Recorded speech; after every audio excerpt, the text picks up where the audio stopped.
Hello, дечки! Ова е Geely EX5, оној автомобил кој што пред неколку месеци ви го покажа од европската премиера, оној модел кој што беше со подобра аеродинамика од куршум, ако се сеќавате. Geely EX5 е првиот електричен автомобил на овој кинески бренд и ова, сега тука кога го гледам во Скопје малку подетално, саќам дека усари е можеби автомобилот за успешен брак. Чекај малце. Зашто ги мешам коливе со успешен брак, сега ќе ви кажам и зошто. Happy wife, happy life, нели? Како во животот, така и кај колите. Наместо ти збори, леле, зашто не го доплати ова, зашто не купи ваква кола, зашто не направи она, зашто не зема ова. Едноставно, со Geely EX5 ги имаш овие седишта кај што жената може да се смести апсолутно удобно, мислам, окей, да не бидам сега толку и јас дека само кон жените, туку било кој сопатник од страна може да биде сместен удобно, бидејќи овој дел, како што гледаш сега му е кренат, се мести како што сакаш нагоре надоле и плюс може седиштево да се пушти скроз до доле. А на таков начин, кога ќе легнеш скроз до доле, можеш да одбереш еден од модовите, дали е кемпинг, дали е rest mode и да отвориш панорамата горе, да бидеш и малце романтичен, да ја покажеш звезди, да ја покажеш убаво небо и така натаму. Така да, од тој аспект, жената ќе биде задоволна. Од другиот аспект, практичност. Geely EX5 го кажуваат како најпрактичниот автомобил во својата категорија, во својата класа и тоа го сметаат на следниве неколку елементи. Тука, ова остава доле, што е огромна и можеш да искористиш за се што сакаш. Дополнително на тоа, имаш мали остави тука во вратата, што е многу кул и многу практично, бидејќи може жената или мажот, небитно, да си остави телефон, да си остави шминки, да си остави било какви други документи, или доле во оставата за шишиња во вратата, може да си остави еден тон шишиња. Дополнително на тоа, тука имаш уште две остави за шишиња, има една мала остава за вакви картички што е многу кул, голема остава под настанов за раката, но не е само тука, тој го има и позади, а особено позади ми се допаѓа, бидејќи нели како фамилиарен автомобил, треба да има нешто кул и за децата, а тоа значи дека тука прво, кој ќе седнеш, е стварно многу широко и многу удобно, сега мојава цела опрема е целиот автомобил, но она што е многу кул, тоа што тука во средниот дел доле ја има оваа фиока, што е многу кул, бидејќи некако ме потсеќа кога дома ќе ти дојдат гости, нагло се буташ во шкаф, во шифонјер, така ми е и ова, кога ќе ти дојде уште некој патник во колава, сите играчки од децата само ја отвараш фиока и правиш брп, затвараш и све е чисто. Многу кул. Инаку тука кај предните седиште има уште една мала остава, во средина има два USB порта со една мала остава, што е кул, може да се полнат сите телефони, сите таблети.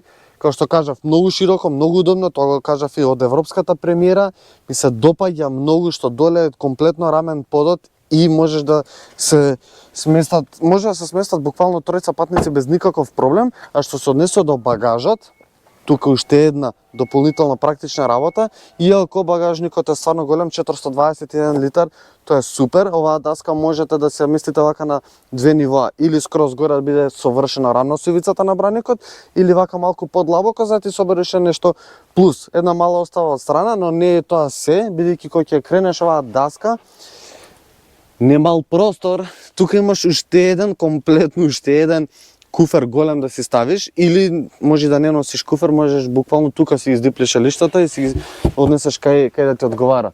Одлично во поглед на практичност, стварно многу добро. И сега во поглед на технологија, ајде ви кажам што нуди внатре. Океј, шала на страна, но поентата ми е следнова, дека како фамилиарен автомобил треба да ги задоволи потребите на сите патници во колава и да никој да не ви се кача, бидејќи како возач и како глава во семејството, кога одлучаш за еден ваков автомобил, ако на некого нешто му фали, ти ќе бидеш крив. Затоа сакам да ти покажам што се нуди, бидејќи стварно овие работи многу значат во секојдневието.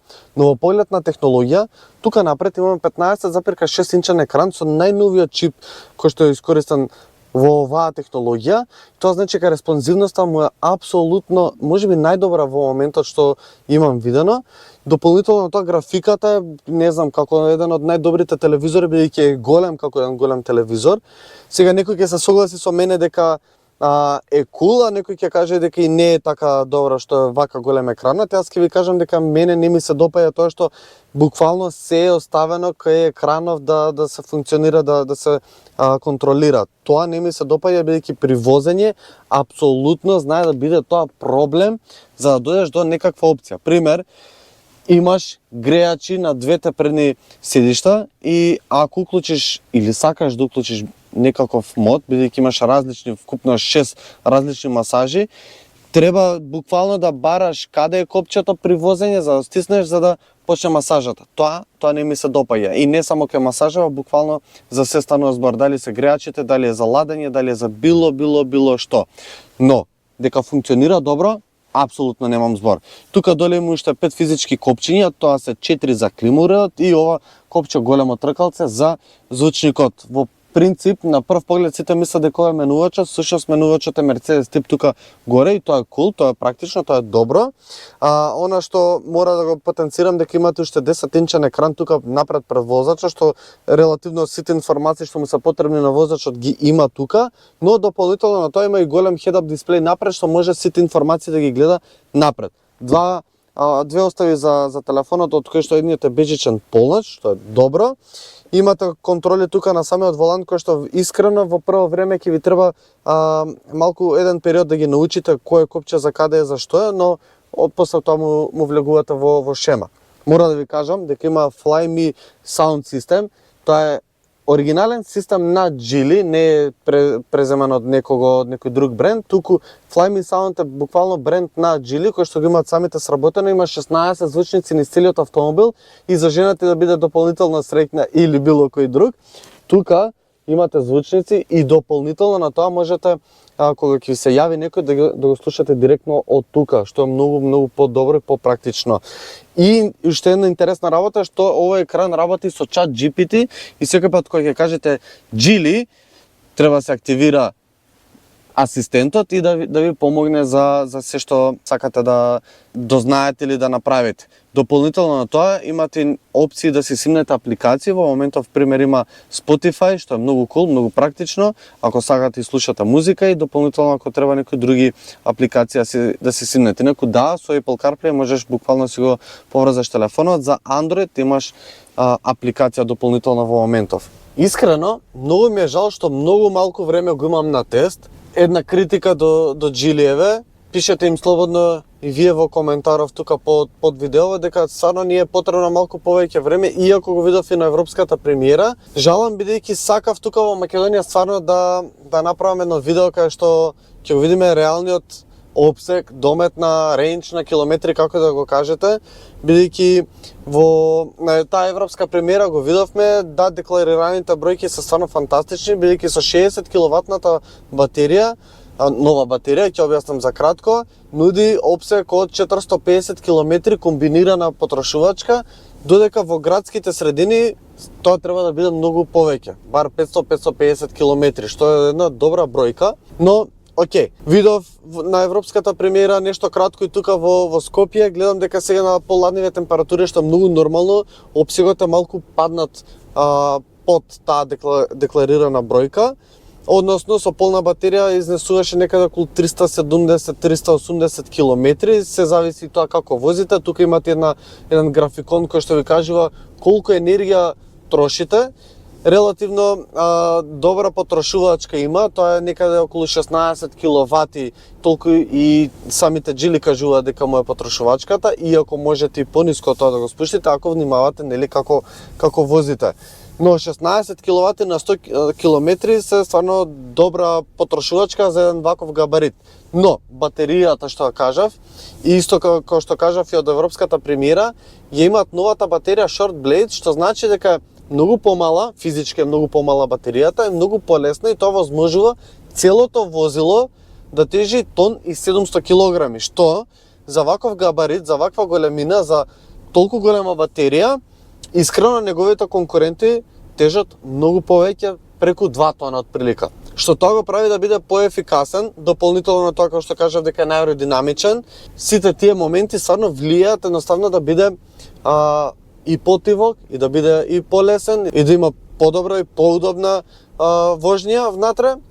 И на крајот на денот тоа да биде се безбедно. Односно, она што бе фасцинирано таа европска премиера, кога го запознававме малку повеќе EX5, е она што батеријата беше тестирана со неколку допнувања на самата батерија со нетолкави игли, 8 такви игли, за да видат дали батеријата ќе вжешти, дали ќе почне да гори, дали тоа може да биде небезбедно, и по сите тестови, по сите стандарди, батеријата воопшто не дава никакви знаци дека, не знам, после колку дена и после колку часа ќе се запали. Тоа е добро, бидејќи стравот кај електричните возила е најчесто околу тоа. Инаку, на располагање имате 215 конски сили, што се релативно сосема солидни перформанси. Имате 3 различни драйв режими, односно возачки режими, кои што можете да ги искористите на таков начин да имате различна респонзивност на одзивот на педалите. Но во секој режим, бидејќи електрично возило, штом ќе притиснете на педалата за газ, ве лепи. Погон на предните тркала, сега една забелешка, можеби вака ви изгледа како SUV, можеби мислите дека ќе можете на одредени такви по-офроуд места да одите со него и да немате никакви проблеми, иако ги има сите и безбедносни системи, но и сите системи против пролизгување, за да можете да поминете на такви места.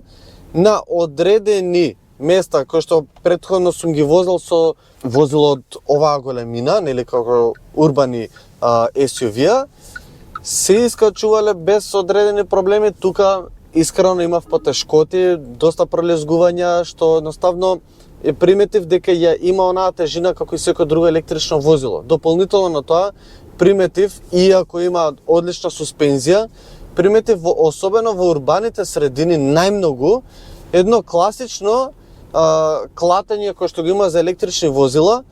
Тоа исто како да се чувствувате како да јавате коњ, буквално во град, како да јавате еден елегантен коњ.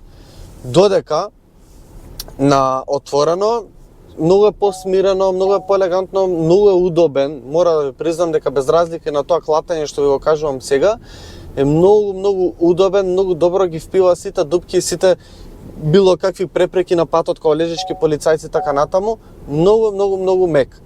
Дополнително на тоа се и самите сеишта кои што стварно се удобни, убаво ве држат, убаво лежите во самите сеишта, иако во кривини ќе почувствувате одредени клатања. Бидејќи на крајот на денот е фамилиарно возило, не е спортско, нема такви перформанси, нема ни таква идеја да биде ова возило. Ова е класично фамилиарно возило кое што, како што кажав, ќе ти помогне многу за сите членови од семејството да бидат среќни, да имате едно убаво возило, модерно, со сите безбедносни системи, како и сега што ми титка дека за 2 км ја прекорачувам брзината, или ако ја газам самата линија, да ме врати во сообраќајната лента.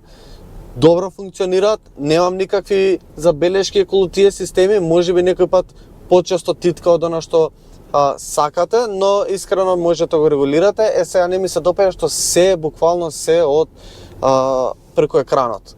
Тоа стварно многу ми пречи. Бидејќи јас сум можеби старомоден тип и се уште ми треба време да се навикнам на волку големи екрани, некој пат изгледат фантастично убаво како и тука, но дека се треба да функционира преку него, колку е тоа практично, не сум сигурен. Например, панорамата се треба да изгубам јас време да кликнам тука дека да, сакам панорама, па да видам кој копче уствари за завесата и да почне да се отвара. Тоа се тие некои финеси кои што стварно ми пречат.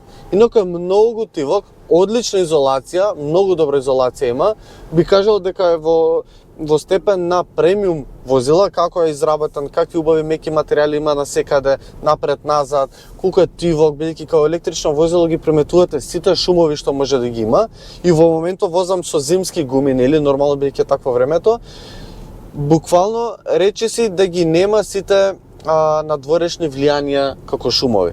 Многу добро, многу добро. Цената му е 36.990 евра, како што најавив на европската премиера. Таа цена за ваков габарит, за волку големо возило, за електрично, е многу пристапна. Реално е многу пристапна. Да, се многу пари, нормално, но кога ќе видите дека едно добро опремено возило чини многу повеќе, со мотор на внатрешно согорување, чини многу повеќе и е многу помало, тогаш ќе сватите дека устари оваа цена што има Geely во моментов е стварно многу добра. Искрено би сакал да снимам уште една епизода со него, да го видиме овој рейндж, овој опсек што го нуди, да ги видиме сите тие можности кои што ги возможува и исто така да видиме како оди целото полнење, бидејќи за овој краток период не можам да ниту да потрошам батеријата во целост, ниту пак да изминам толку километри и на автопат и во град. Така да пишете во коментар дека треба да земам колава уште еднаш, да направиме едно сериозно тестирање, да направиме една голема тура, да го видиме како ќе се однесува во тој момент и тогаш да видиме што се може Geely X5 и што се можат неговите ривали. Така да направете subscribe, бидејќи многу ми значи вашата поддршка, пишете во коментар, споделете го видеото и нормално се гледаме веќе наредна недела со ново видео. Чао, дечки!